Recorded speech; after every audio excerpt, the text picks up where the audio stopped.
bonjour. Le bulletin missionnaire du 28 septembre nous vient du Costa Rica. Erickson a une histoire que peu de gens ont entendue. Il en a raconté une partie à sa mère. Il a raconté toute l'histoire à sa femme. Ses 3 jeunes filles n'ont jamais entendu cette histoire. Son père, aujourd'hui décédé, ne l'a jamais entendue. Erickson, qui est pasteur et responsable adventiste du 7e jour au Costa Rica, a hésité à partager son histoire, craignant que les gens ne le croient pas. Mais après avoir entendu un certain nombre de témoignages incroyables alors qu'il aidait la mission adventiste à recueillir des histoires pour ce trimestriel de la mission au Costa Rica, il a raconté son histoire à la mission adventiste. Ainsi, ce sabbat, vous serez parmi les premiers à entendre toute son histoire. Cette histoire a changé sa vie. Elle l'a amené à devenir adventiste du 7e jour. Le titre est « Un visiteur et un rêve ». Il n'y avait que 2 écoles dans la ville où Erickson a grandi au Guatemala, une école publique et une école adventiste. Le père a envoyé Erickson à l'école publique pour la première année, mais le garçon n'a pas vu son professeur de toute l'année. Le directeur de l'école a expliqué que l'enseignant était en formation. Le directeur venait parfois dans la classe de première année pour distribuer les devoirs. Mais personne n'a enseigné la lecture, les mathématiques ou l'orthographe aux enfants cette année-là. Heureusement, Erickson avait appris ces matières au jardin d'enfants, et il était donc capable de faire les devoirs occasionnels. Mais beaucoup de ses camarades de classe échouent en première année.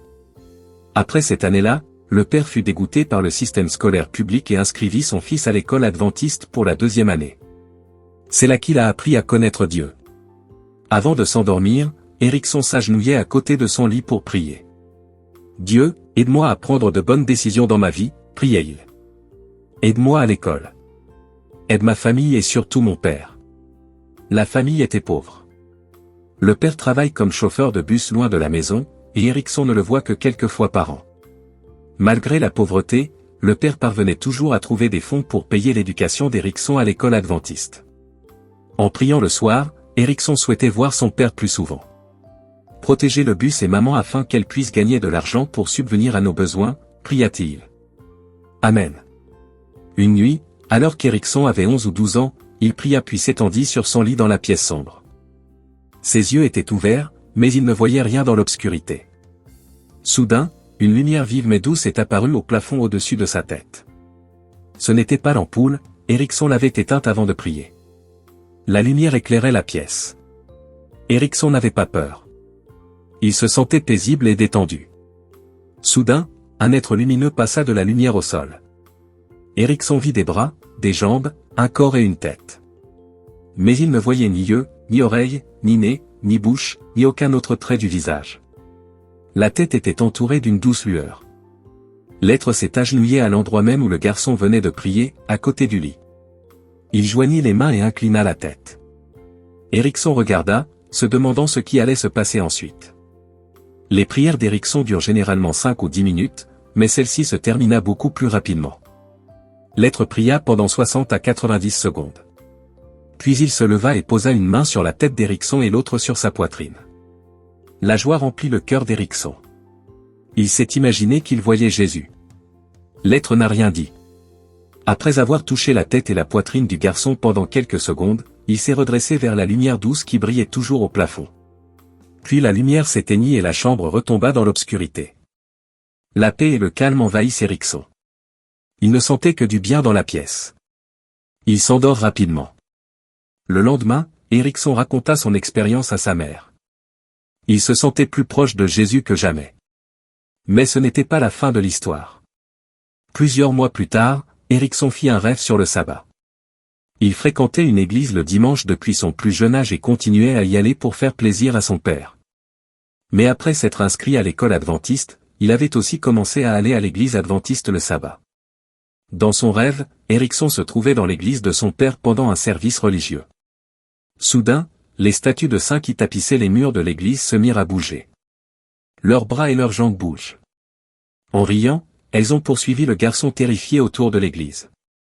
Erickson pouvait voir d'autres fidèles dans l'église, mais ils agissaient comme si rien n'était anormal. Soudain, Erickson aperçut une lumière familière, vive mais douce, à la porte de l'église. C'était la même lumière qu'il avait vue dans sa chambre plusieurs mois auparavant. Erickson se sent soulagé. Il sentait que Jésus était proche et que l'aide était en route. L'être qui avait prié dans la chambre d'Éricsson sortit alors de la lumière de la porte de l'église. Il prit le garçon par la main et le conduisit hors de l'église. Une fois de plus, le garçon pouvait voir des bras, des jambes, un corps et une tête, mais il ne pouvait pas distinguer les traits du visage. Une fois dehors, l'être s'est tenu entre Éricsson et l'église. Il ne dit pas un seul mot. Au lieu de cela, il a pointé un doigt vers l'église et l'a secoué, avertissant le garçon de ne plus y pratiquer le culte. Le lendemain matin, Éricsson n'a pas raconté son rêve à sa mère. Il craignait qu'elle n'en parle à son père. Ce dernier voulait qu'il devienne prêtre et il avait peur de sa réaction. Mais après ce rêve, Éricsson n'est plus jamais allé au culte le dimanche. Il sentait que Jésus le guidait sur le chemin de la justice et il voulait le suivre. Père, qui ne se rendait à l'église qu'à Noël et à Pâques, n'a jamais demandé au garçon de retourner à son église. Environ un an après ce rêve, Éricsson a décidé de donner son cœur à Jésus et de se faire baptiser. Il avait 13 ans lorsqu'il a rejoint l'église adventiste du 7e jour.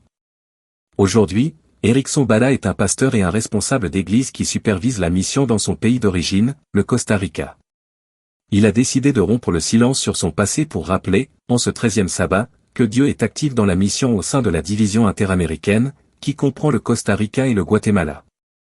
Il veut surtout que les gens sachent que Dieu cherche activement le cœur des enfants et des jeunes, y compris ceux qui seront touchés par l'offrande du 13e sabbat d'aujourd'hui. Une partie de l'offrande permettra d'ouvrir un centre d'influence pour partager l'amour de Jésus avec des enfants à risque au Costa Rica. D'autres projets du 13e sabbat comprennent 2 centres d'influence pour atteindre les enfants à risque en Colombie, 2 centres d'influence pour atteindre les classes supérieures au Mexique, et la construction d'une grande école élémentaire en Dominique. Nous vous remercions pour votre généreuse offrande d'aujourd'hui.